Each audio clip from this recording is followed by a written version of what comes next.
Assalamualaikum warahmatullahi wabarakatuh.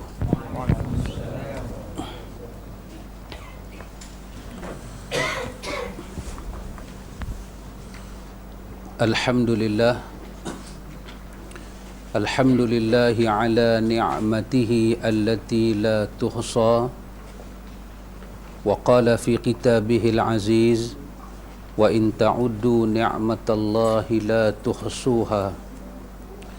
Asyhadu an la ilaha illallah wahdahu la syarika lah, wa asyhadu anna Muhammadan abduhu wa rasuluh. Allahumma ati nafsi taqwaha wa zakkiha, anta khairu man zakkaha, anta waliyuha wa maulaha. Amin. Amma ba'du. Ikhwatul iman, ikhwatu fid din, a'azzakumullah wa uhibbukum fillah. Alhamdulillah, alhamdulillah, summa alhamdulillah. Alhamdulillah, ikhwatul iman, kita sambung majlis ta'lim. Ikhwan, kita siang malam pagi petang ini duk belajar untuk memahami sunnah, untuk belajar faham sunnah.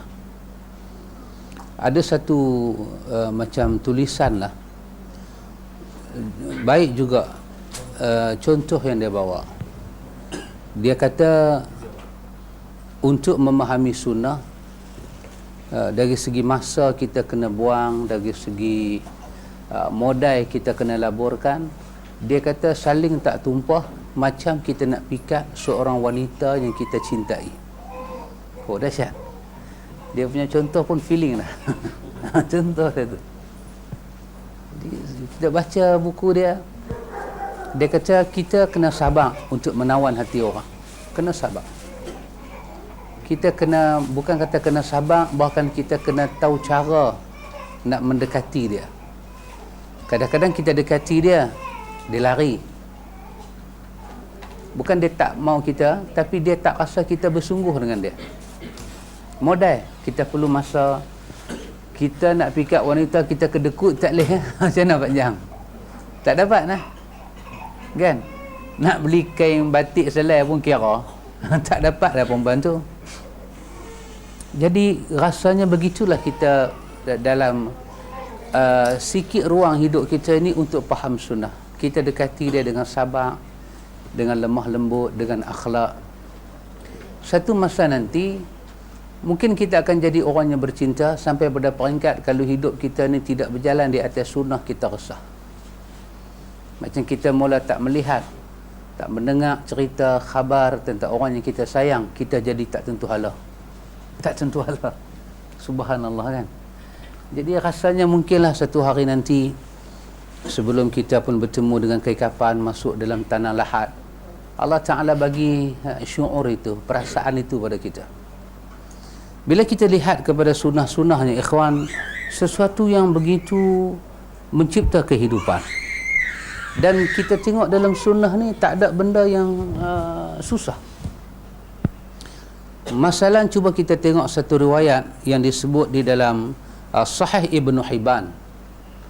Syekh Albani telah memberi suatu tahqiq kepada hadis ini dengan katanya hadis ini adalah hadis yang sahih. Antum tengok, bila kita tahu sunnah, kita akan rasa apa yang dia bagi pada kita bukan beban. Tapi sebaliknya kita mula rasa nikmat demi nikmat.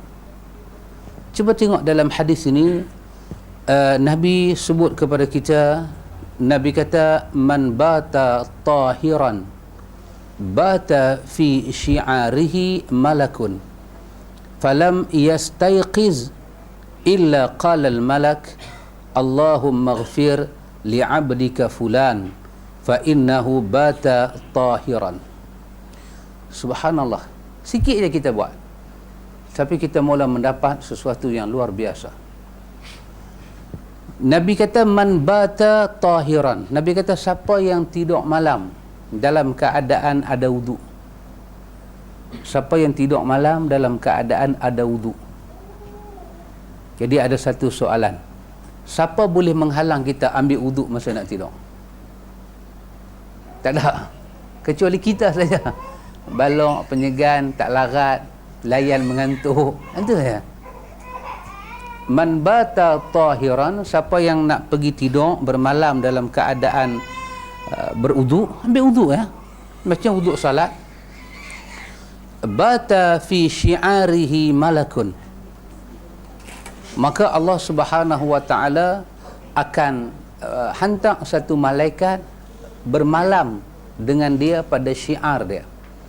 Syiar ni mungkin pakaian kita, mungkin tempat tidur kita, itu dipanggil syiar kita. Malaikat akan duduk dengan kita satu malam, dia akan duduk dengan kita. Falam yastayqiz illa qala al malak. Malaikat akan duduk sama kita selama mana kita duduk tidur tak bangkit-bangkit tu. Malaikat bersama dengan kita, melainkan selama itu malaikat kata, Allahumma ghfir li'abdika fulan. Ya Allah, ampunkanlah hamba-Mu si fulan ini. Ampunkanlah hamba-Mu si fulan ini, fa innahu bata tahira. Kerana sesungguhnya aku jadi saksi dia tidur di atas uduk. Subhanallah. Hadis ini riwayat Ibn Hibban. Syekh Albani kata hadis ini adalah hadis yang sahih. Sikit aja sunnah, tapi ganjarannya besar. Ini sunnah yang sebenarnya. Berbeza dengan yang batil-batil. Buat sikit pahala besar, itu batil. Tapi ini yang benar. Wudu itu sunnah Nabi. Tidak dengan wudu kerana litibai sunnah, kita nak ikut sunnah. Allah Ta'ala beri kepada kita satu makhluk, Allah cipta. Makhluk itu mai kat kita, dia doa semalaman dengan kita sampailah kita jaga. Rupanya orang yang tidur dengan sunnah Nabi ni, selama tidur keampunan Allah untuk dia. Kalau dia mula start buka mata, jangan cerita dah. Dia baca Alhamdulillah, pahala berjalan dah. Dia bangkit pergi ke pancong, dia mula bersih diri dia, dia ambil uduk, pahala berjalan dah.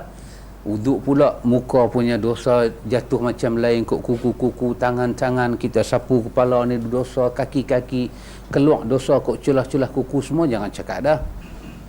Sembahyang subuh 2 rakaat, buat lagi sunat pajang, berjemaah lagi, jangan cakap dah banyak mana kita punya khairat hari itu. Dia tidur dalam keampunan, dia jaga dalam rahmat Tuhan, dia mati lagi mendapat syurga Allah. Ini suasana yang tidak akan dilepaskan oleh seorang mukmin. Seorang mukmin, dia tidak akan melepaskan suasana yang sangat dahsyat yang dikurniakan oleh Allah Ta'ala ini. Subhanallah. Jadi ikhwatul iman, pasal itu kita belajar sunnah ni siang malam pagi petang, kita nak rasa yang ni lah kebaikan-kebaikan dia. Dalam satu riwayat lain, riwayat At-Tirmizi, riwayat ini juga riwayat yang sahih. At-Tirmizi pun menyebut sahih, Albani pun menyebut sahih. Satu hari Nabi kata kepada sahabat, Nabi kata, ala ukhbirukum bi afdali min darajati siyam wassalah wassadaqah. Nabi kata, mau tak aku sampaikan kepada kamu semua satu perbuatan yang fadilat dia itu lebih daripada derajat puasa, sembahyang dan sedekah. Nabi kata, mau tak aku nak bagi tahu yang ni? Ada puasa memang besar, sembahyang ni besar, sedekah ni besar, tapi dalam keadaan ini, amalan ini dia boleh melonjak tinggi daripada sembahyang. Sebab mungkin di kalangan orang sembahyang pun tak boleh buat amal ini, mungkin di kalangan orang puasa pun tak boleh buat amal ni, mungkin di kalangan orang sedekah pun tak boleh buat amal ni. Cuba bayang, dia ni sembahyang, dia ni puasa, dia ni sedekah, dan dia buat amal ni, dia jauh lebih baik daripada kawannya sembahyang, puasa, sedekah tapi tak boleh buat amal ni. Kita mohonlah supaya kita boleh buat. Kita duk sembahyang, duk puasa, kita boleh buat. Sahabat dengar-dengar, sahabat kata, bala, apa dia ya Rasulullah? Apa dia? Nabi kata apa pada sahabat?